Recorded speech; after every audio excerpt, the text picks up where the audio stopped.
Good morning friends. Life skill के the magic of thinking big series में आपका स्वागत है।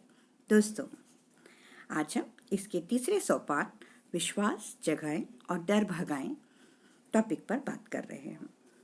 दोस्तों, अभी तक हमने जाना कि डर का अस्तित्व है और इसे हम झुठला नहीं सकते। तो सबसे पहले हमें विश्वास को हासिल करने के लिए हमें 2 कदम उठाने चाहिए दोस्तों।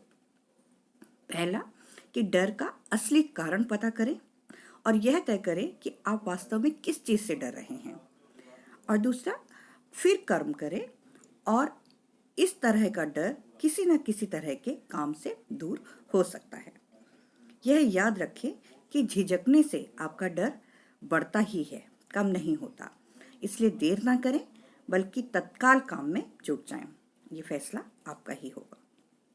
दोस्तों, हमारा आत्मविश्वास उसके अभाव का कारण है हमारी खराब याददाश्त। दोस्तों, जो हमारा दिमाग है वो किसी बैंक की तरह काम करता है। हर दिन आप अपने दिमाग के बैंक में अपने विचारों को जमा करते हैं। विचारों का यह संग्रह बढ़ता जाता है और आपकी याददाश्त बन जाता है। जब भी आप सोचने बैठते हैं या आपके सामने कोई समस्या आती है तो दरअसल आप अपनी यादों के बैंक से पूछते हैं कि इस बारे में मैं क्या कर सकता हूँ। और आपकी यादों का बैंकर एक बहुत ही भरोसेमंद इंसान है। वह आपको कभी धोखा नहीं देता।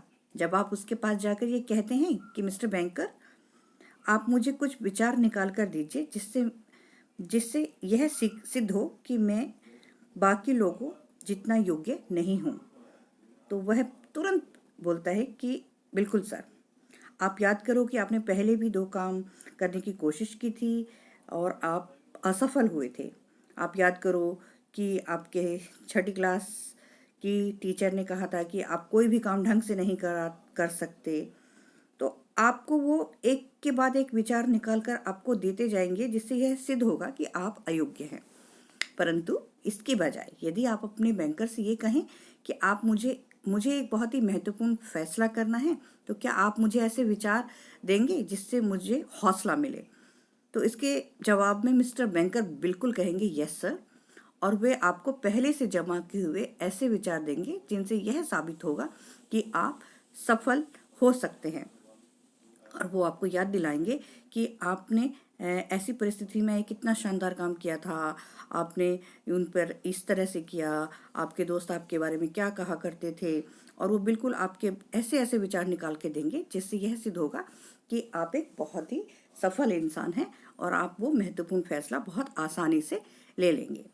तो यहाँ पर हम अपनी यादों के बैंक को बहुत ही प्रभावी ढंग से हमें उसका उपयोग करना होगा। और हम अपना आत्मविश्वास कैसे जगा सकते हैं, यहाँ पर इसके लिए हम 2 उपाय कर सकते हैं। पहला दोस्तों, अपनी यादों के बैंक में केवल सकारात्मक विचार ही जमा करें। इस बात को अच्छी तरह से समझ लें कि हर व्यक्ति के जीवन में अप्रिय घटनाएं, मुश्किल, हतोत्साहित करने वाली घटनाएं होती रहती हैं। परंतु इन घटनाओं के प्रति असफल और सफल लोगों की प्रतिक्रियाएं भिन्न होती हैं। असफल लोग बुरी घटनाओं को दिल से लगा कर रखते हैं।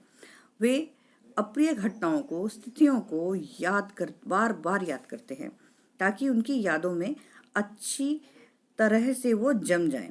वे अपने दिमाग से उन्हें निकाल नहीं पाते। और दूसरी तरफ आत्मविश्वास से पूर्ण लोग, सफल लोग इन घटनाओं को भूल जाते हैं। सफल लोग अपनी यादों के बैंक में केवल सकारात्मक विचार ही रखते हैं। दोस्तों, आपकी कार किस तरह चलेगी अगर आप हर सुबह काम पर जाने से पहले आप 2 मुट्ठी धूल अपने क्रैंक केस में डाल दें? क्या आपका शानदार इंजन बैठ नहीं जाएगा और आप इससे जो कराना चाहते हैं वह करने से इनकार कर देगा। आपके दिमाग में जमा नकारात्मक विचार भी आपके दिमाग को इसी तरह से प्रभावित करते हैं। नकारात्मक विचार आपकी मानसिक मोटर को इसी तरह की अनावश्यक टूट फूट का शिकार बनाते हैं। इनसे चिंता, कुंठा और हीनता की भावनाएं पैदा होती है। नकारात्मक विचार आपको सड़क के किनारे खड़ा रखते हैं। जबकि बाकी लोग अपनी गाड़ियों पर फर्राटे से आगे निकल रहे होते हैं। तो आप ऐसा कर सकते हैं कि जब आप अपने विचारों के साथ अकेले हों या अपनी कार चला रहे हों, अकेले खाना खा रहे हों, तो आप अपने जीवन की सुखद सकारात्मक घटनाओं को याद करें। अपनी यादों के बैंक में अच्छे विचार डालें। इससे आत्मविश्वास बढ़ता है। इससे आप में मैं सचमुच अच्छा हूँ की भावना जगती है। इससे आपका शरीर भी स्वस्थ रहता है। और एक इसका सबसे बढ़िया तरीका है कि सोने जाने से पहले अपनी यादों के बैंक में अच्छे विचारों को डालें। अपने जीवन की अच्छी बातों को याद करें। यह सोचें कि आपको कितनी सारी अच्छी चीज़ों के लिए ऊपर वाले का शुक्रगुजार होना चाहिए। उन कारणों को दोहराएं कि आपको आज जीवित रहने के लिए खुश क्यों होना चाहिए। नंबर दूसरा दोस्तों, अपनी यादों के बैंक से केवल सकारात्मक विचार ही निकालें। दोस्तों, मैं एक बहुत ही मनोवैज्ञानिक सलाहकारों की एक फर्म के साथ मैं बहुत ही करीबी रूप से जुड़ा हुआ हूँ और वे कई तरह के मामले सुलझाते हैं और उनमें से ज़्यादातर मामले विवाह संबंधी समस्याओं और मनोवैज्ञानिक कठिनाइयों से संबंधित होते हैं। तो एक बार मैं अपने मित्र के साथ बैठा हुआ था, तो मैंने उनसे पूछा कि आप लोग मतलब किस तरह से किसी असंतुलित व्यक्ति की मदद करते हैं। तो उसने कहा कि क्या आप जानते हैं कि लोग अगर केवल एक चीज़ कर लें तो उन्हें मेरी सेवाओं की कभी ज़रूरत ही नहीं पड़ेगी। तो मैंने बड़ी उत्सुकता के साथ पूछा कि वह क्या है। तो उसने कहा कि सिर्फ यही कि आप अपने नकारात्मक विचारों को नष्ट कर दें, इससे पहले कि वे विचार राक्षस बन जाएं और आपको नष्ट कर दें। मैं जिन लोगों की मदद करता हूं उनमें से ज़्यादातर लोग मानसिक आतंक की दुनिया में रहते हैं। आमतौर पर मेरे ग्राहक यह नहीं जान पाते कि समस्या की जड़ कहाँ है। यह मेरा काम है कि मैं उनकी कठिनाइयों का विश्लेषण करूं और उन्हें यह बताऊं कि उन्होंने राई का पहाड़ बना लिया है। कोई भी व्यक्ति किसी भी अप्रिय घटना को मानसिक राक्षस बना सकता है।